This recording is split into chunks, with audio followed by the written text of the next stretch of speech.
Hormanglar, hurmatli musofirlar.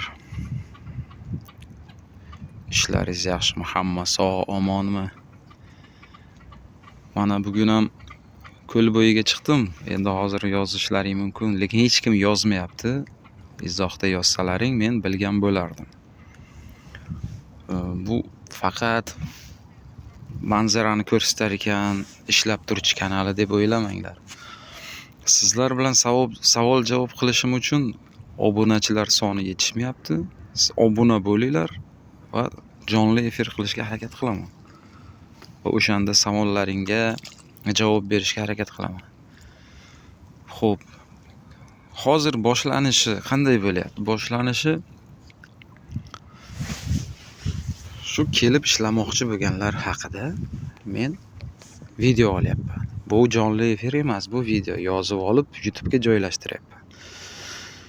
Agar jonli efirda savol javob qilishlaringni xohlasalaring, obunachilarni ko'paytiraylik, ishlab turuvchi kanalini rivojlantiraylik. Hurmatli musofirlar, obuna bo'lib qo'yinglar, sizlardan hech narsa ketmaydi. Obuna bo'lib qo'yinglar, kommentariyaga yozinglar, hech bo'lmasa nima haqida, masalan, Yevropa va Amerika haqida ham o'tgan videomda ma'lumot berdim. U har doim bitta ko'lda olmayapman. Men orasi bir 10-20 kilometr masofa oralig'ida har xil mana shunaqa ajoyib chiroyli ko'llarning oldiga borib video olyapman. Shuning uchun hurmatli musofirlar, obuna bo'lib qo'yaylik, sheringlaringiz bilan bo'lishinglar shu kanalga obuna bo'l deb. Yaqinda shu ishlab turuvchi kanalini Telegramini ham qo'shib qo'yaman YouTube'ga, kirishlaring oson bo'ladi. Telegram kanalda ana shunda oson, yana ham chat o'tkazamiz o'sha yerda. Yozishmalar bo'ladi, savollar bo'ladi u yoqda ham. Niyatlar katta. Hamma niyatlar kattaligiga bog'liqligi o'zimizni musofirlar uchun. Bu kanal yoradigan kanal bo'ladi inshaalloh, faqat sizlar qo'llab-quvvatlanglar. To'g'ri ma'noda. Xo'p, men aytib o'tdim, masalan, hozir 90% vatandoshlarimiz ishga kelishadi. Shuning uchun hamma-ku biladi-yu, qanday birinchi qadam qanday boshlanishini, lekin bilmaydiganlarni nazarga tutib aytyapman. Xo'p. Mana shunday ajoyib joy. Bilasizlar, bundan bir oy oldin bu yerlar muz bo'lib yotdi. Mana muzlar erib, ko'l o'z holiga kelgan. Bir ajoyib. Men nimani bildim? Ko'lning oldiga hech bo'lmasa ko'lning yoniga kelib yarim soat, 30 daqiqa chuqur nafas olib ketsangiz, bu juda bir sog'liqqa foydasi katta ekan. Shuni bildim. Shuning uchun tavsiya qilaman. Ko'pchilik so'raydi-da, shu Amerika Qo'shma Shtatlari juda qiyin bo'lib ketdi.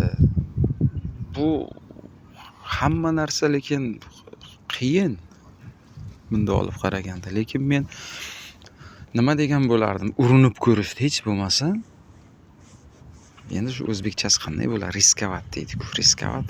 Bu riskovat pul tikib riskovat qilmayapsiz, omadni sinash bu. Past danlaringizni to'ldiringlar. Bu programma DV Program Lottery 2027 deb ataladi. Shunga sizlar ishtirok qilib va may oyida bo'ladigan lotereya javoblarini kutishingiz mumkin. Shu urinib ko'ringlar, omadlaring kelib qolsa, nima deydi, omadlaring kelsa, baxtlaring oxirigacha harakat qilasizlar. Shunday gaplar, hurmatli musofirlar. Xo'p, oktyabr oyidan boshlanadi. Amerika Qo'shma Shtatlariga lotereya o'yini ishtirok eting. Omadingizni sinab ko'ring. Bu yil bu o'yin yutish imkoniyati juda katta deyapti bu safar. Chunki siz $1 evaziga ishtirok etasiz va pasport skaner orqali shu o'yinga qo'shilishingiz mumkin. xatolik e'tibor bering.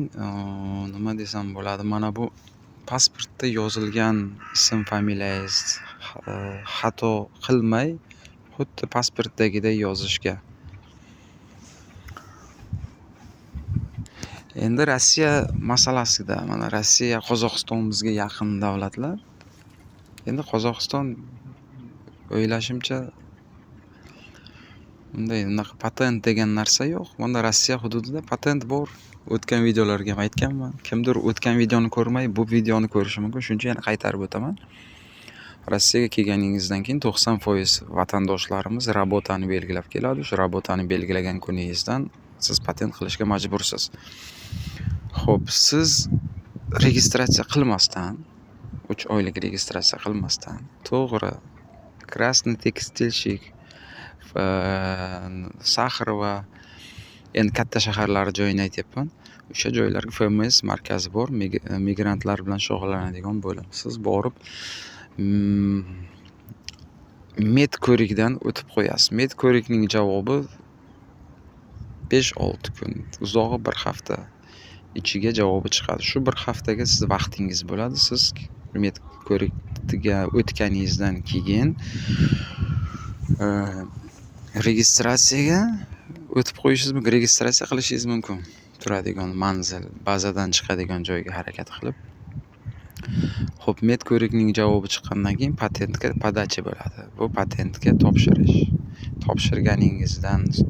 Topshirgan kuningizdan hisoblanib 10-15 kun ichiga patentingiz chiqadi.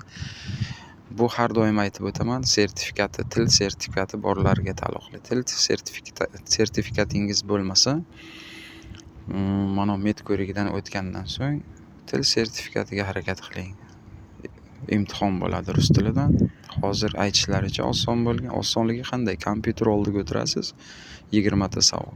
Savollar nimadan iborat? Rossiya qonunchiligi, xo'p, Rossiya tarixi va oddiy savollar. Masalan, rasm chiqadi kompyuterdan, astanovkaga bir odam turgan bo'ladi. Bu odam nimani kutyapti? Samolyot, do'stini, avtobus. Astanovkaga nimani kutadi? Avtobusni kutadi. Shularni belgilab ketaverasiz. Tarixidan nimani beradi? Mana bu 3 ta bayroq bo'ladi. O'sha qaysi Rossiya bayrog'i degan savol bo'ladi. Bayroqni hamma biladi, bayroqni belgilaydi. Tarix deganda 1800 nechinchi yil, masalan, Rossiya qo'mondoni, rus qo'mondoni deb chiqadi-da. Endi bilsalaring kerak endi. Masalan, Kutuzov deb chiqadi, yana Napoleon deb chiqadi. Endi bu oson narsa. Masalan, Napoleon fransuz urush qo'mondoni bo'lgan. Shunday oddiy savollar. Xo'p. Mana shu patentni olish jarayonida vaqtingiz bo'ladi. Shu 10 kun ichida o'tirib qolmasligingiz uchun xaltura, podработка topib ishlasa bo'ladi. Shunday, mana atrofga e'tibor bering. Qanday go'zal manzara. Mana shunday joylar, atrofda uy-joy, dachalar.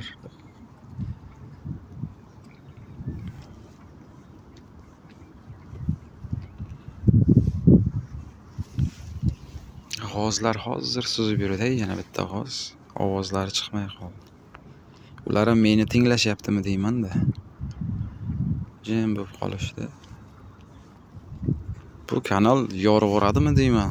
Qushlar ham jim turib eshitishni boshladi. Musofirlar, obuna bo'linglar. Obuna bo'lsalaring, hali jonli efirlarga chiqib savol-javob qilamiz. Omon bo'linglar.